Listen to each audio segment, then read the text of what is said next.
If you want to know something about yourself, sit on your bed one night and say to yourself, you got to mean this. Like, you got to be desperate. This is no game, this.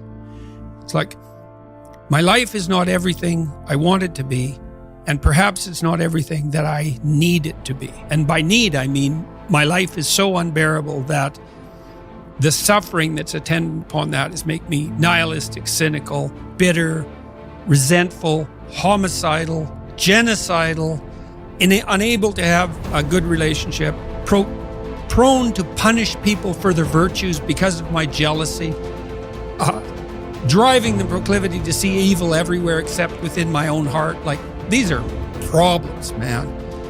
And you ask yourself, you sit on the bed and say, okay, man, I'm ready to learn something. Like, what's one thing I'm doing wrong that I know I'm doing wrong that I could fix, that I would fix? It's like, you meditate on that, you'll get an answer. And it won't be one you want, but it'll be the necessary one. And it's often something that will point you to small things.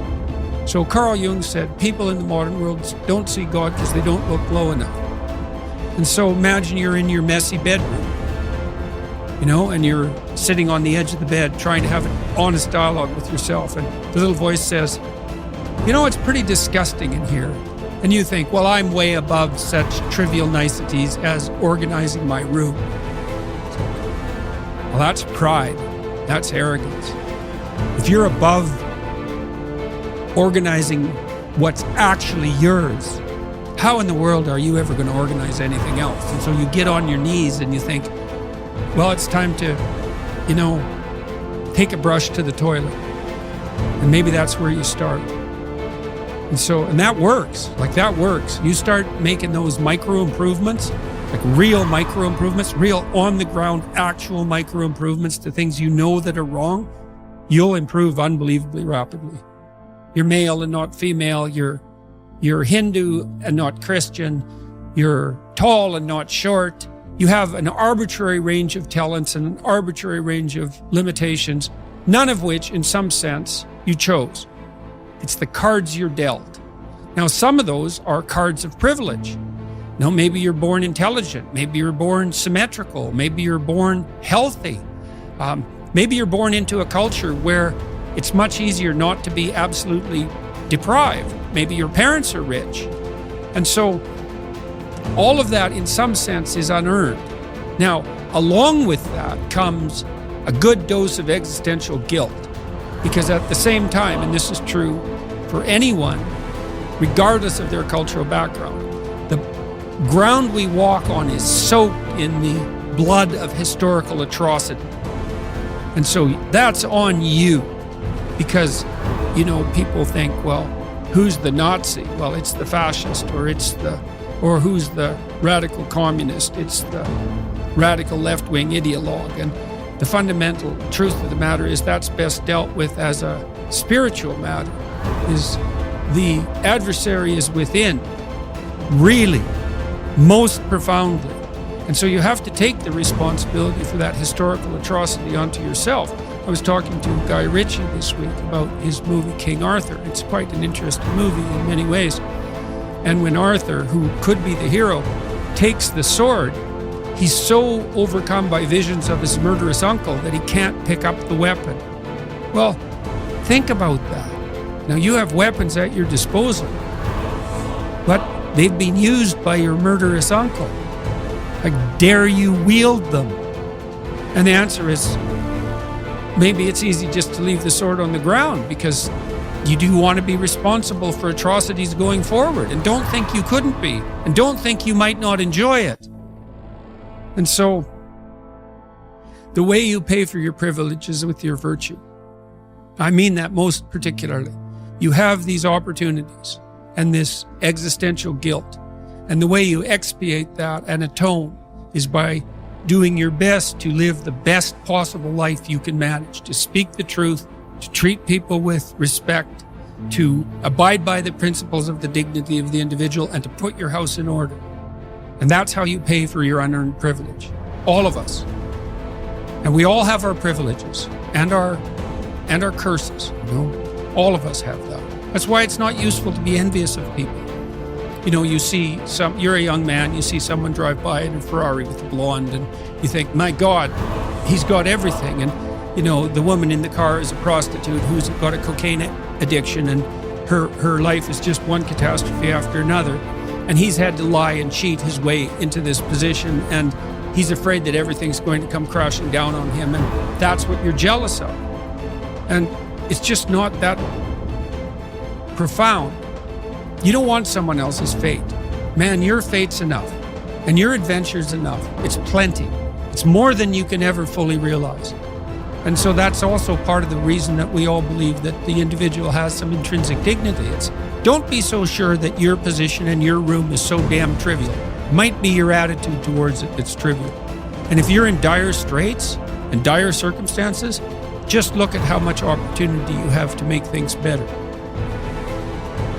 Most of us have been raised to believe that the road to a happy life is paved with pleasure, and that the pursuit of pleasure is the path to fulfillment. But as we grow up, we begin to realize that life is not always easy or pleasurable. In fact, much of it is difficult and painful. We all experience loss, disappointment, illness, aging, and eventually death. We encounter stress, anxiety, and fear. We suffer from the slings and arrows of everyday life, and yet we continue to cling to the idea that happiness is found in pleasure and the avoidance of pain. We try to avoid our painful experiences by numbing ourselves with drugs or alcohol, distracting ourselves with TV, or obsessing over our work or our relationships. But the more we try to avoid the basic reality that all human life involves pain, the more we are likely to struggle with that pain when it arises, thereby creating even more suffering. The truth is that happiness is not found in the avoidance of pain, but in the willingness to face and accept our pain.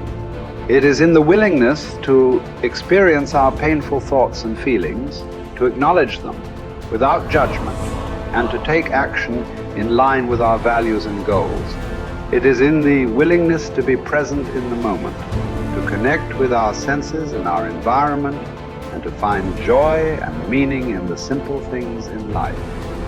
One cannot experience meaning in life without discovering the meaning of suffering. The meaning of suffering. Unavoidable and inescapable suffering alone, of course, can be the deepest possible meaning. The art of being human is learning how to deal with those painful moments. These moments require an attitude of inner willingness to suffer, while remaining in touch spiritually with one's own extended dimension. When this inner struggle becomes calm, one can experience how the lower somatic and psychological dimensions influence the higher spiritual dimension, but do not produce or cause it. One can discover despair despite success and fulfillment despite failure. The pessimist resembles a man who observes with fear and sadness that his wall calendar, from which he daily tears a sheet, grows thinner with each passing day.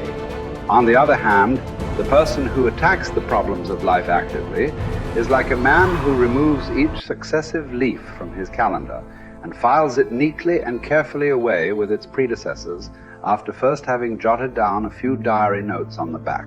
He can reflect with pride and joy on all the richness set down in these notes, on all the life he has already lived to the fullest. What will it matter to him if he notices that he is growing old? Has he any reason to envy the young people whom he sees, or wax nostalgic over his own lost youth? What reasons has he to envy a young person for the possibilities that a young person has, the future which is in store for him? No, thank you, he will think. Instead of possibilities, I have realities in my past. Not only the reality of work done and of love loved, but of sufferings bravely suffered. These sufferings are even the things of which I am most proud, although these are things which cannot inspire envy. Don't aim at success. The more you aim at it and make it a target, the more you are going to miss it. For success, like happiness, cannot be pursued. It must ensue. And it only does so as the unintended side effect of one's personal dedication to a cause greater than oneself, or as the byproduct of one's surrender to a person other than oneself. Happiness must happen, and the same holds for success. You have to let it happen by not caring about it. I want you to listen to what your conscience commands you to do and go on to carry it out to the best of your knowledge. Then you will live to see that in the long run.